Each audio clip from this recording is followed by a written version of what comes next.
This is the XPeak 2.0 from Lectric, and if you're not already familiar with that brand, they make some of the most value-packed e-bikes on the market. We tested the original model of this fat tire e-bike and liked what we saw, but this version has some big upgrades.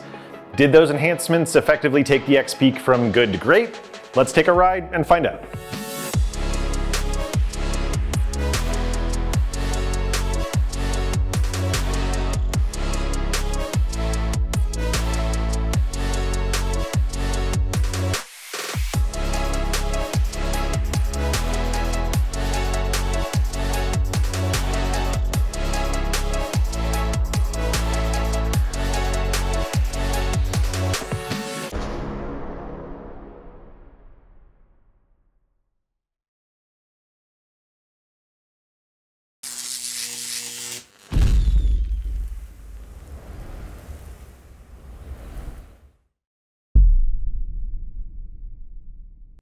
Welcome to Electric Bike Report, where we thoroughly test e-bikes to find out how they perform in the real world.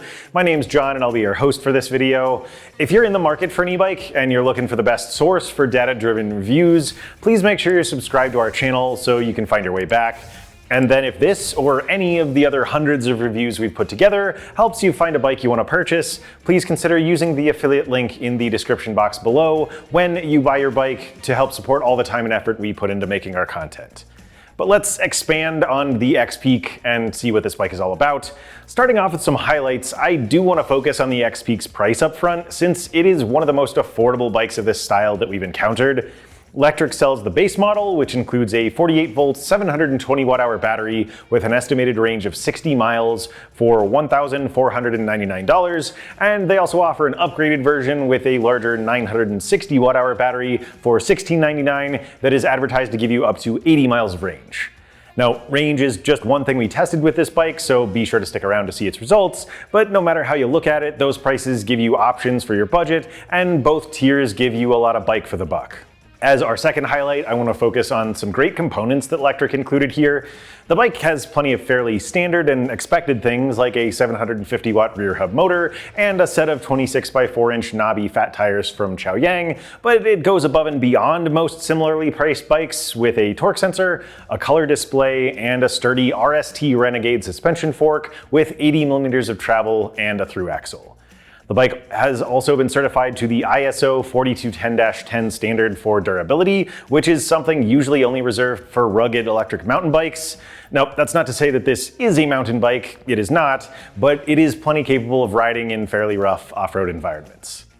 Moving on, my third highlight is the XPeak's custom programming, which determines how its motor supplies power. Now, torque sensors are known for giving e-bikes a similar feel to analog bikes, since they allow the motor's output to fluctuate depending on how hard you pedal. Lectric programmed their torque sensor so that it functions that way, but the motor kicks out a fairly high level of power, even with light pressure on the pedals, which ends up making the bike very easy to pedal while still feeling responsive and pretty natural. Those are some of the biggest features of the XPeak, but let's finish running through its specs before we see how it performed. Starting off with the 750-watt motor I mentioned, it has a peak of 1,310 watts and 85 newton-meters of torque. The XPeak has an 8-speed Shimano Altus drivetrain with a 46-tooth chainring and an 11 to 32-tooth cassette, along with Lectric's custom quick-release aluminum pedals. The bike is also equipped with hydraulic disc brakes with 2 piston calipers. There's a 203mm front rotor and then a 180mm rotor on the rear wheel. There's also a set of full coverage plastic fenders. There's a cargo rack that can carry up to 60 pounds.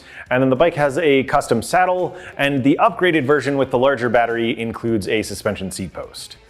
It comes with integrated lights, including a big 850 lux headlight and a tail light on the cargo rack. And then up in the cockpit, the XPeak has 600mm handlebars with lock-on ergonomic rubber grips.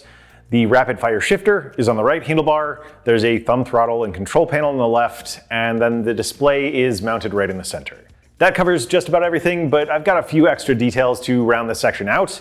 The XPeak is a Class 2 e-bike with throttle and pedal assist up to 20 miles per hour, but it can be unlocked to a Class 3 through the settings menu. We weighed the high step model here at about 81 pounds, including its roughly 11-pound battery, which I should note is the larger 960 watt-hour option. The bike has a total payload capacity of 330 pounds. It comes in 2 color options tied to the frame style. The high step model we have is Tempest Gray, while the step-through frame comes in Stratus White. And now that we have that wrapped up, let's go see how the XPeak 2.0 performed in our series of standardized tests. First in our testing process is our brake test, where my fellow reviewer Griffin tried out the XPeak's brakes. He started off by pedaling up to 20 miles per hour. He applied the brakes at a marked line. He measured how far the bike traveled before stopping, and then he repeated that same process 2 more times. So I took his 3 sets of data and averaged them for a final result of 20 feet and 7 inches, which is just under 2 feet better than the fat tire category average of 22 feet and 6 inches, at least at the time of filming. Now, the XPeak's brake system seemed to be the biggest differentiating factor in this test, as most similar bikes we've tested had 180mm rotors on both wheels, while this one has a larger 203mm rotor up front. Larger rotors are more effective at dissipating heat, which results in better overall performance, and I think that was plain to see in this test. It's also worth pointing out that while this system is not branded, the brake lever body looks identical to models we've seen from Tektro, so there's at least a good chance that these are name brand brakes, even if they don't explicitly say so. My experience with the brake system backed up our test results. They felt plenty strong, and they kept my speed well under control even when I opened the bike up to 28 miles per hour. So bottom line, everything checks out here, and we give the bike 2 thumbs up for having safe and effective brakes. Next up is our speed test, which had the goal of finding out how fast the XPeak could be, but we also wanted to get a feel for its pedal assist system and see how quickly the throttle could accelerate. I took the bike out to our local shared use paths for this test and rode it in each of its 5 assist settings in both Class 2 and Class 3 modes. Let's go see how those tests went. We can see how the throttle performed, and then I'll see you back here to go over the results. All right, we are here for a Class 2 speed test on the XPeak 2.0. So starting things off with no pedal assist and a pretty casual level of effort. And we're going kind of right around 8.5 miles per hour. You know, I mean, as a fat tire bike, it's definitely, you can feel the weight of the bike here. So let's see what happens when we go up to PS1. Now, I already know that the speed limit of PS1 is capped at 9 miles per hour here. So we're not really going to get above that unless I really push into it, which is not the goal of this test. So yeah, I mean, I feel like there's more resistance on the pedals when I do get to this point.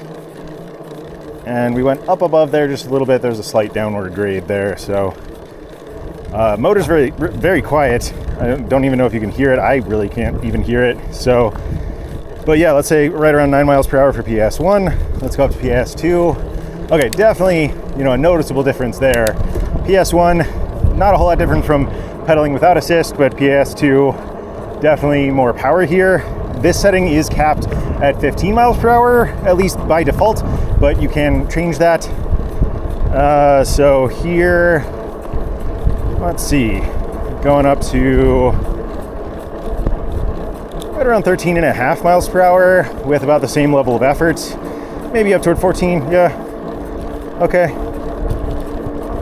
let's go up to PS3, shift up a couple gears, and then now we should not have any speed restrictions except for the maximum of 20 miles per hour.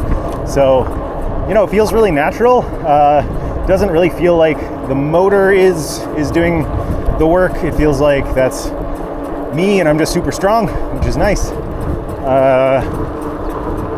Going up pretty comfortably to around 18 miles per hour. 17.5, 18. Sorry for the rotor rubbing, by the way. That just kind of started happening while I was out filming. But yeah, maybe up toward 18 for PS3.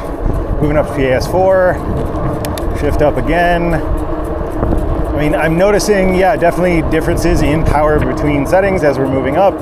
They feel pretty even in their balance.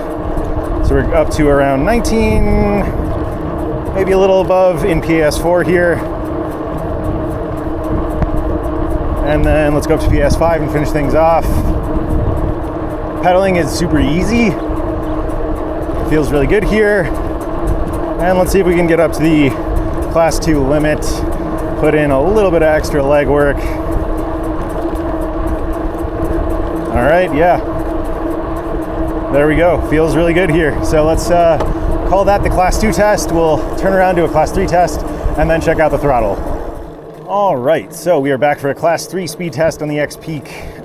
Let's see, starting off in PAS1 this time, and we do still have that 9 mile per hour speed limit here, so not really going too much beyond that, maybe up to about 9.5 here, just with my leg power and slight downward grade.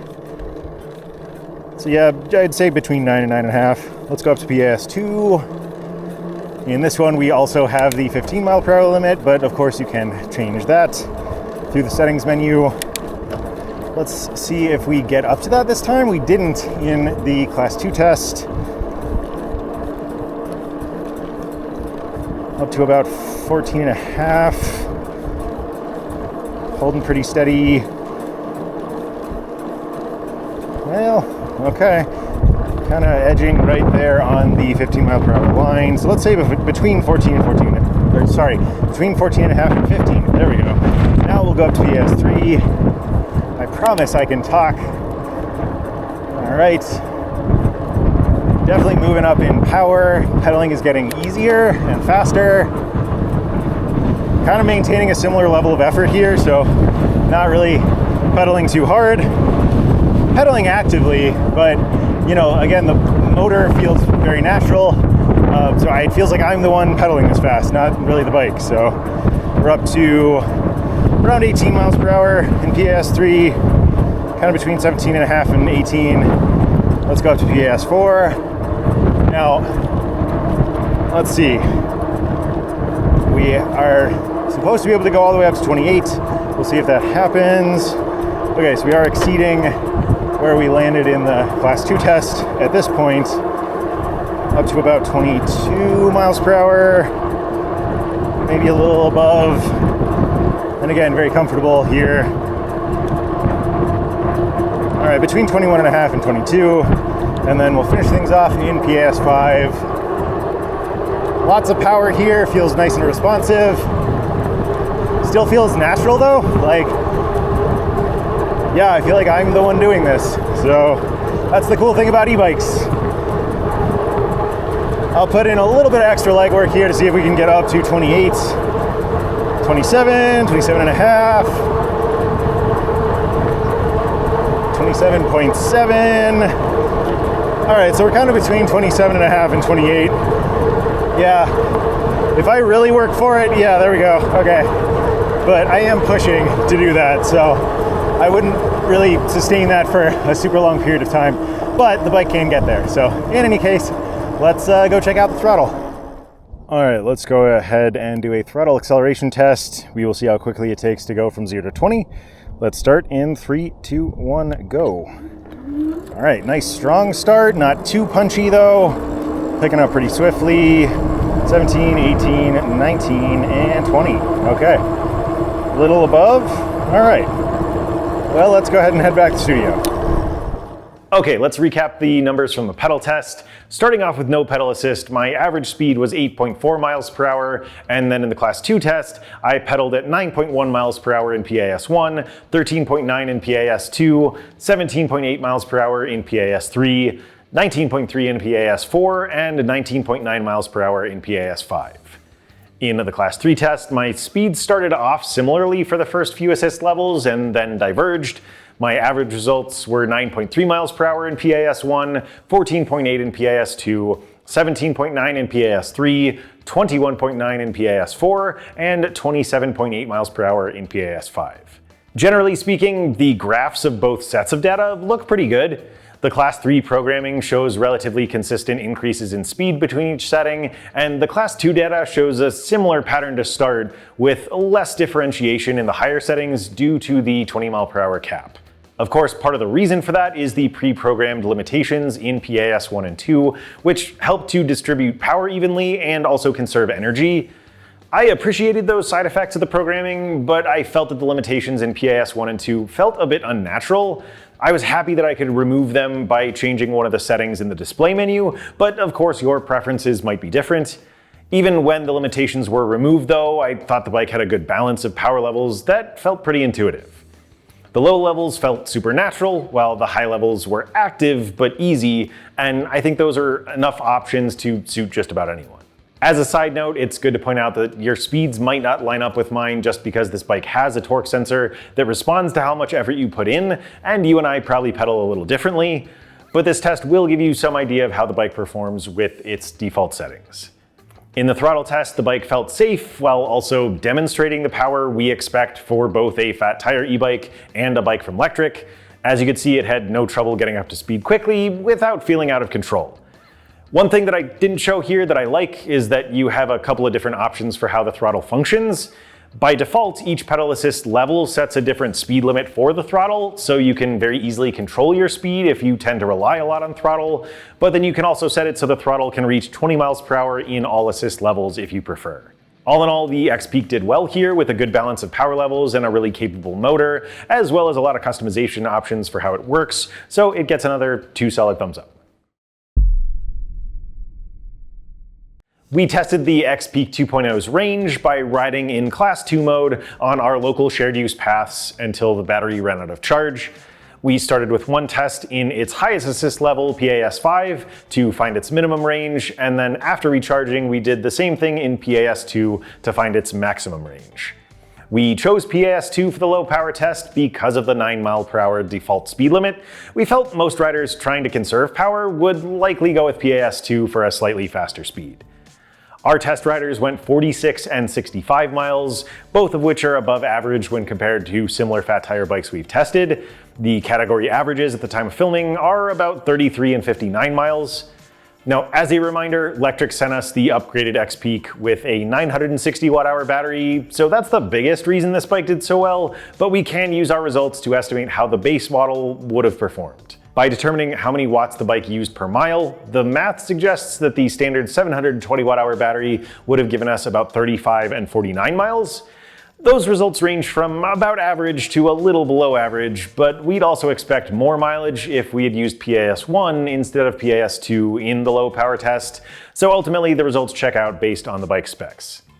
Keep in mind that riding off-road or unlocking the bike to Class 3 speeds will burn through battery power faster and give you fewer miles, but outside of that, our testing shows that the XPeak 2.0 has great range that could cover at least a couple of round-trip commutes or a long day of adventuring. It did a great job in this test, so let's go see how it fared in our hill test. Our hill test takes place at a location called Hellhole Trail, where our test rider Justin pedals and throttles every bike up a paved path that has a 12% grade over a third of a mile. Let's go see what happened with the XPeak 2.0. You can hear some of Justin's thoughts along the way, and then I'll go into a deeper analysis of the results once we get back here. We're out on Hellhole testing the Lectric XPeak 2.0. This is the throttle test of Hellhole, and ever since we kind of went down to the launch, I've been very curious to see how it does. So far, feeling pretty decent. About 12.4, 11.7, 10.7 miles per hour, 10.5. Let's see where this bottoms out here. Bottoming out right about 9.6. Motor is quieter than I expected. It's lower in kind of like the pitch, the frequency, which is kind of nice. I don't hear it as much. I actually hear the hubs and the wheels spinning a little bit more. So I'll let you listen through here.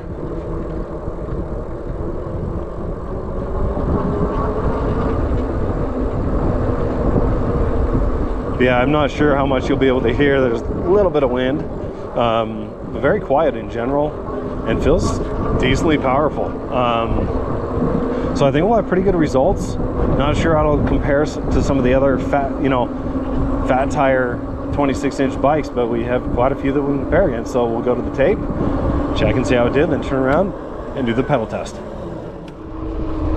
All right, back out on the Lectric XP 2.0, 7th gear, gonna shift down to 6th.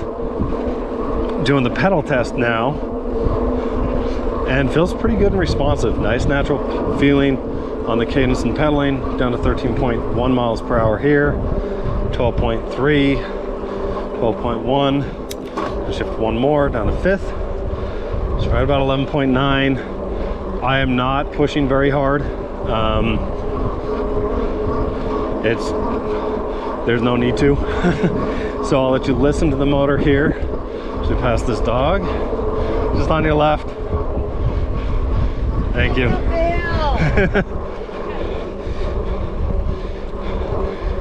So yeah, very quiet still on the motor. Definitely going to be pretty easy to get up here. We're going to have a pretty good result, I think, on the pedal.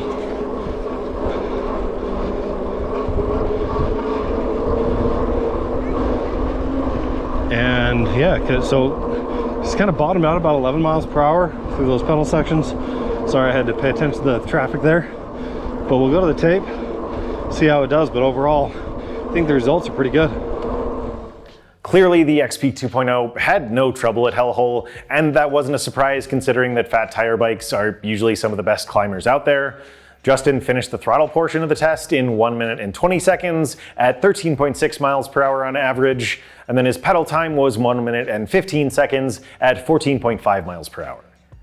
Right now, the fat tire category averages 1 minute and 23 seconds on throttle and 1 minute and 11 seconds in their highest level of pedal assist, so the XPeak was a little faster on throttle and a little slower when pedaling, and both of those results make sense when looking at the motor's peak power. This bike's maximum of 1,310 watts is a bit above average for the category, and we found the wattage affects throttle results more, so that part checks out. The motor also produces up to 85 Newton meters of torque, which is a hair below average, and that seems to affect pedal time more, which again lines up with our results. So both the numbers and our experience show that the XPeak 2.0 has the power we'd expect for this style of bike. It's plenty able to carry you over steep hills, no matter whether you choose to pedal or rely on the throttle. Ride quality encompasses all the things that influence how a bike feels to ride. Let's head back out to the paths one more time and go over some of the basics, but then I'll add a few more thoughts once we get back here. All right, let's talk about ride quality here on the XPeak 2.0. So as you can see, we've left behind the pavement in favor of some more fun off-road environments. And you know, that's a great thing about fat tire e-bikes. They're versatile, they have the power and traction and suspension that lets them do a little bit more rougher riding out here. But in any case, let's kind of get into the substantial stuff here. In terms of sizing, the XPeak has two frame styles, a step through and a high step, that are both sized slightly differently, although there is just a single frame size for each. And the step through, you know, is geared towards folks on the shorter end of the spectrum, while the high step is for taller riders, and the full recommended height range is 5'2" to 6'5", but the high step that we're on here goes from 5'4" to 6'5". So as far as adjustment points go, the saddle and seat post are your primary adjustment points. There's about 12 inches of adjustment in your saddle height. And then, you know, if you want to make any adjustments to reach, the rails on the saddle are really the only point of adjustment there. You have a standard threadless style stem on this bike, so if you need to make further adjustments, you might want to look at getting a different stem and swapping that out. But as far as what I'm feeling, I'm 5'11", so I'm here on the high step, and, you know, good leg extension, good reach. I, you know, feel pretty upright in my ride, but it does have a slightly sporty forward lean. The reach, I've got a nice bend at my elbows, so it doesn't feel too cramped or stretched out. Yeah, feels really good. And then on the suspension front, we have the RST Renegade fork with 80 millimeters of travel that I mean, I'm noticing a big difference in that fork versus a lot of other entry-level forks. Just riding out here, I can tell that this is more robust. It's not collapsing, you know, as much as other forks often do. This one feels really good. Now, I will say that the suspension seat post on this bike, while it's nice to have, you know, it isn't quite as robust, and it is fairly springy. So, you know, if you are planning to be out here doing, you know, a lot of off-roading, I might suggest upgrading that, but it's nice to have to start, and definitely comfortable for riding on pavement. But let's see, we've also got the 26x4 inch fat tires, pretty standard for this style of bike. Again, good traction, knobby tread for riding out here, good stability, and they add some extra cushion as well. And then we also have the 750 watt rear hub motor we've talked about with a torque sensor and Lectric's custom programming. Now, I did, as we saw in the speed test section, the bike is limited to 9 and 15 miles per hour in PAS 1 and 2 respectively, and I changed it to come out here just to open that up so that those speed caps are not there. So I've been riding around primarily in PAS 4, which feels, really good out here, honestly. Haven't needed the full power of 5, and then the lower power levels, I just like having a little bit more power on tap. But even if I bump down to PAS 1 here, now that I have that speed restriction removed, it definitely feels a lot more natural and responsive, which is what I personally prefer riding out here. Of course, you may prefer something different, which is why you have options, and that's always good. But yeah, I'm really digging how this thing is feeling, and it rides very naturally. Again, as I talked about in the speed test section, I feel like I'm the one really doing most of the work here, which is really nice. So, getting a little bumpy there, but that's okay. We have legs for a little extra suspension, In any case, that covers kind of the basics here, Let's go ahead and bounce back to the studio, and we will wrap up the review. So as I mentioned in that clip, the RST fork here felt like a big improvement over what we typically see on entry-level e-bikes. So I want to give Lectric some serious kudos for including something robust enough to handle repeated exposure to rougher terrain. And of course, the ISO 4210-10 rating is extremely cool to see here. I mentioned that the XPeak has a single size for the high step and step through frames, and then a single color option for each. And that's really our only point of critique about this bike, but it's also not unexpected considering that having limited sizing and color options is a way that Lectric can keep costs low. Overall, I thought that this bike felt right at home in the areas I was riding, it was comfortable, and I think it's generally well equipped for its price. The relatively high baseline of motor output means that the pedal assist system isn't quite as responsive or natural feeling in its delivery as some other bikes we've tested, but I do appreciate Lectric's different approach, and I think a lot of folks out there will dig how easy the ride can be. I like that there are some customization options for the programming, although I do recommend having the manual handy since everything in the settings menu is based on numeric codes. And one last thing that I think is really cool here that I didn't show off in the GoPro clip is a cruise control function that works kind of like how it does in your car. Once you get up to speed with the throttle, you can hold the minus button to engage cruise control and then just relax and enjoy the ride. So bottom line, I think the XPeak's ride quality is really solid, especially considering its price, and I think it delivered on everything we hoped it would as a fat tire e-bike. Looking back at everything we've covered, I think it's pretty clear why Lectric is one of the most popular e-bike brands out there. Now, range test results aside, since we had the upgraded battery, the fact that this bike had averaged to excellent performance across the board, while also being one of the most affordable bikes in its category that we've tested, is pretty incredible. No bike is perfect though, and this version does have a couple of downsides with limited color options and frame sizes, but I think those things are worthy trade-offs for its low price.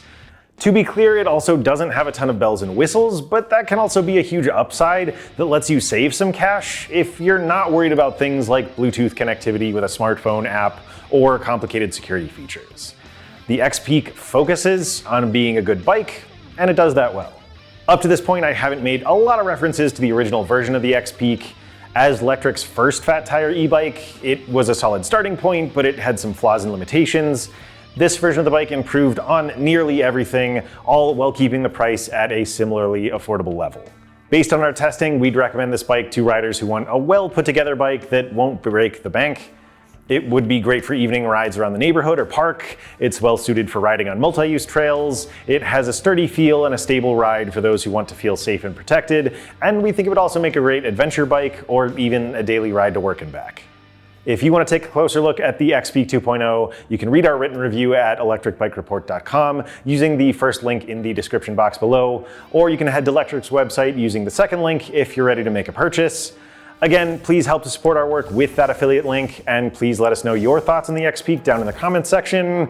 Don't forget to like and subscribe if you found this review helpful. But thanks for taking a ride with me today. Again, I'm John with Lectric Bike Report, and this is the Lectric XPeak 2.0.